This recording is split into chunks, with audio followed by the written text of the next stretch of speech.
Which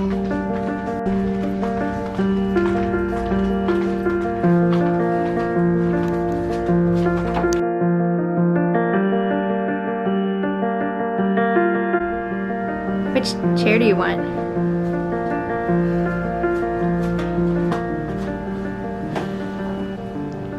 Thanks a lot. So we still don't know the gender. No, miraculously. Yeah. Miraculously. All it's gonna take is one of these doctors that we see to slip up. Yeah. We have a chunky baby. Yeah, well, so it's in the 50 percentile. Yeah. So I don't know if I can consider that chunky. Well, measuring a week Healthy. ahead. The belly's big. Wait, on the baby? Yeah. Good one. We just had the ultrasound done. We're waiting now on the doctor to come in and talk to us. The first doctor to come in and talk to us. My goodness. I can't wait to squeeze that little thing. Look at that baby. Oh my gosh. Look at it. It's really adorable. I know. I just sent that picture to your mother and she said, I see a male genital part. A part of the male. She didn't say it that way, I bet. No, she did not say that. Oh my gosh. They have their little lip curled under. Oh, so cute. I just can't get over it. Am I biased or is that a cute baby? Both. Ugh, super cute. We have now moved on. We are at the pediatric urologist appointment. Mm-hmm. The actual meeting with the high-risk doctor was Worthless. left a little something to be desired. Well, I mean, everything looks stable. See you in 4 weeks. Right. That was essentially. We don't do anything until after the baby's born. And we waited an hour in that room. Yeah, he was for running. him. Running really far behind. Yes, Very anticlimactic. it was. But that's exactly what we expected him to say. I guess. Would have been nice if he said, "Oh, it's looking great." It's really, the obstruction is gone. But I mean, we saw on the ultrasound that it Right. was You could stable, tell. and the ultrasound technician was like, "Oh yeah, it looks stable." So it'll be interesting to see what this doctor has to say. He said that they'll have a plan for after birth, I think. Well, that's good. Which would be nice to just know what to expect. Well, so we'll actually be able to update you on something. Right. What are you doing while we wait, honey? I am making a... Do you think I'm a huge nerd? What? I'm making a cleaning schedule. What do you have on the cleaning schedule? Well, I have, like, for example, on Sundays, I want to make sure we clean out the fridge every Sunday because the nanny comes Monday and Tuesday, and I don't want anything in there that, like, is old. That's happened a couple times where I realized, like, a Monday after work that there was something in there that I'm like... Like fish from last week? Yeah, I like shrimp that I don't remember when we had shrimp. I don't know, like, we don't have that much stuff in our fridge, but I don't want the kids to be fed something old. So, and then just, like... I don't know, having a... I made first a list of things that I'd like to have done weekly versus monthly, and then I'm just going to allot them a day where it just gets done. So on Mondays, all we have to do is clean the windows and mirrors, and then it gets done once a week. I just cleaned the window yesterday, or the day before, that goes out to the patio. It was a disaster, because we haven't cleaned it since we moved in, because it just That's not true, I cleaned it once. Oh, okay, well, it needs to be cleaned like bi-weekly probably. So stuff just gets pushed, stuff gets swept under the rug, literally. And then like things that I want to do monthly are like clean the baseboards, go through all of our clothes and like get rid of stuff that for the kids that doesn't fit or whatever. Wash blankets, like all the blankets we have. And so like Fridays, for example, you would do one of the monthly items and every Friday would be different. So that each day you just, okay, that's a little dirty. Like nothing will not get done this way. It's a great plan. I just want the house to be clean. That's all I want. That's right. At what age will our children start helping to do chores around the house? I'm excited for that. They can probably do some, like they'll clean up their toys and stuff now. Yeah, need to that's true. start. How about like cleaning supplies and stuff? When can they handle that stuff? Oh, good question. Thank you.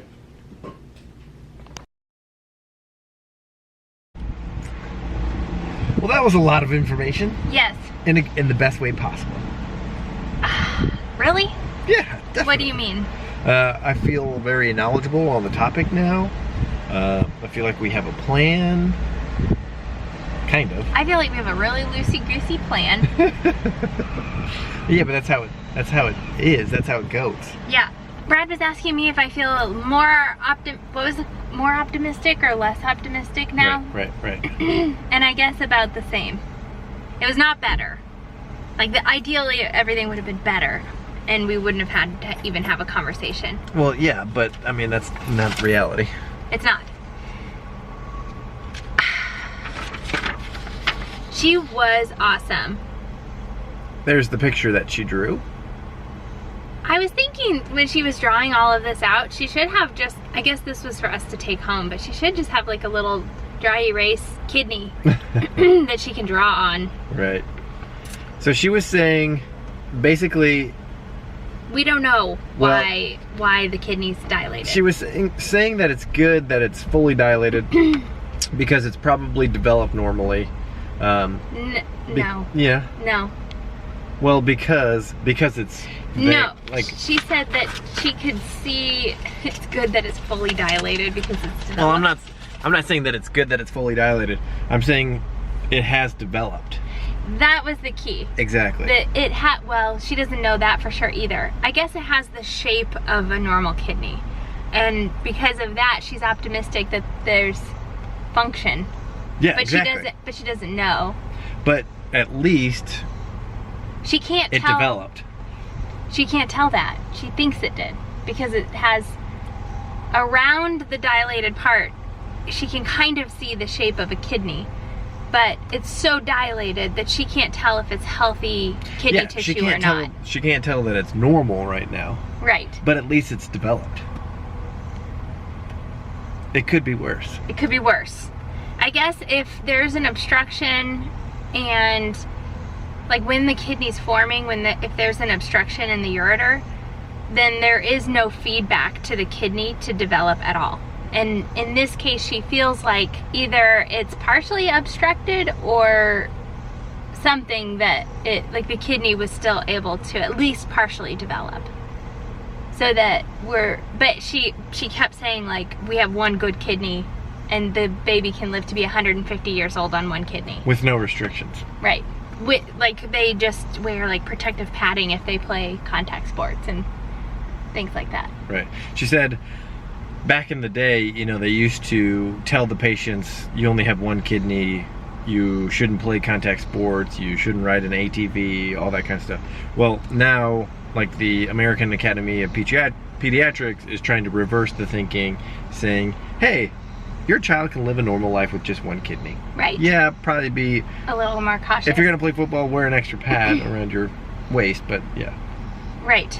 But then we decided that our baby, if they play football, they're just gonna be a second string kicker. Yeah. So that's the plan.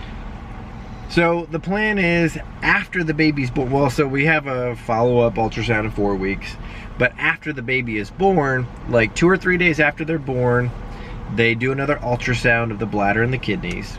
They put it on a disc, and then I call up here and be like, hey, we got the information on a disc. When should we come back to this location here and do another ultrasound, and then they'll compare the two. So a couple weeks after the baby's born, we'll bring them up to Columbia and they'll do a whole nother scan and decide at that point. They'll know whether there's two options. It's either reflux or an obstruction.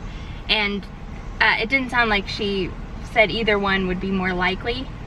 But one of them, you possibly do surgery. The other one, you just have to kind of watch it and hope they outgrow it. I don't know, and I asked which one would be preferable, and she said as a mother, it's hard to say.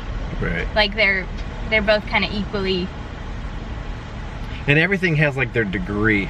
Yeah, that's true. It's like everything's on a scale and everything's kind of up for interpretation, right. And whether or not they're gonna do intervention, surgery, it's prophylactic antibiotics, yeah. Or like what actually is gonna happen is completely up in the air.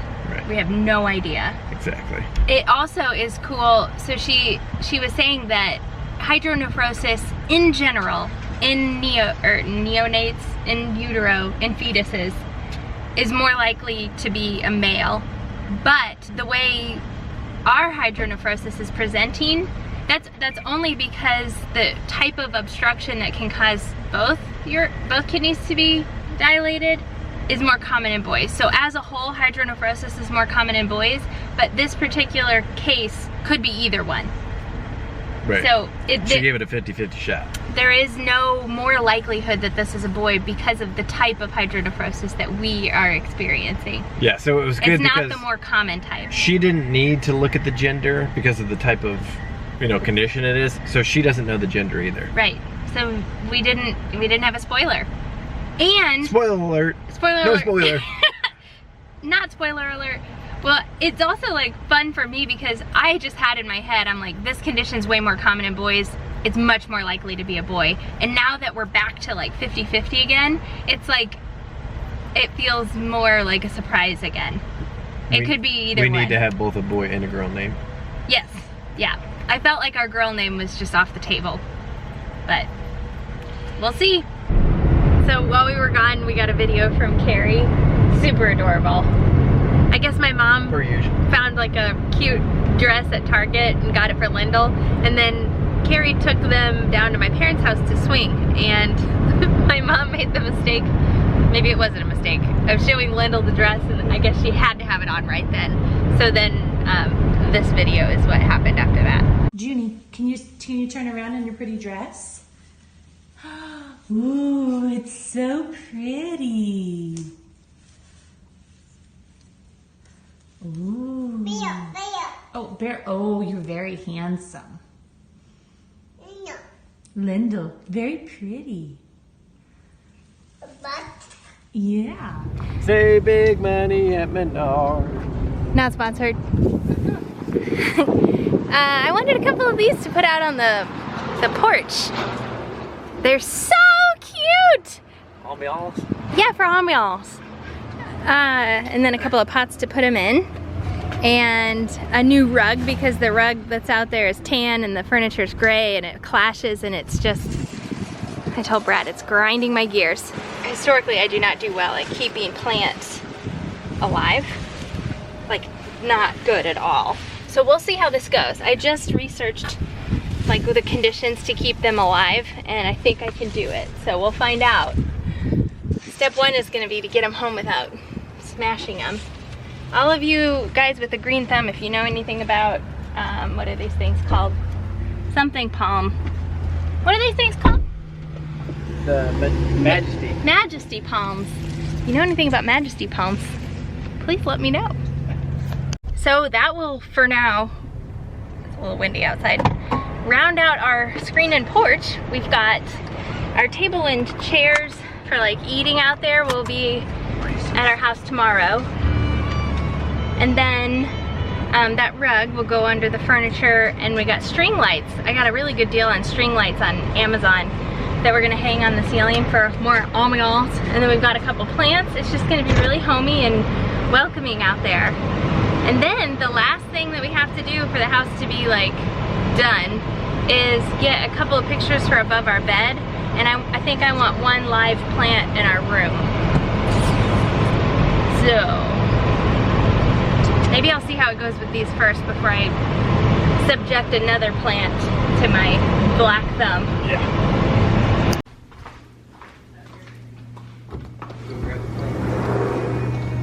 Junebug, you look so pretty in your dress. Did Grandma get you that? Did Grandma get you your dress? Grandma. Yeah, Grandma got that for you. Do you love it? Can you twirl in it? Can you spin around and twirl in your dress? Let's see it. Oh, honey, that's so pretty. So pretty. So Carrie was telling us that Bear was wanting to do everything Lyndle did. I guess, so first of all, she woke up from her nap and her diaper was totally dry, and she was saying pee pee, pee pee, pee pee. And we're like, I mean, definitely recognizing the signs that potty training is imminent. I just haven't like formulated my game plan, so I haven't started it yet. I feel like we're gonna need, I can't decide. they have like the toilets, the little seats that you put on your toilet that makes it more comfortable for them to sit on there. And then it's like less, the pros of that, it's less cleaning and it's less of a transition for them to like eventually use the real potty and not use like a baby potty. So I like that idea, but with twins, I feel like when Bear sees Lyndle, I feel like Lyndle's much more ready than Bear. But when he sees her going on the potty, he's gonna wanna go on the potty, and we're not gonna be able to do that at the same time in the same room.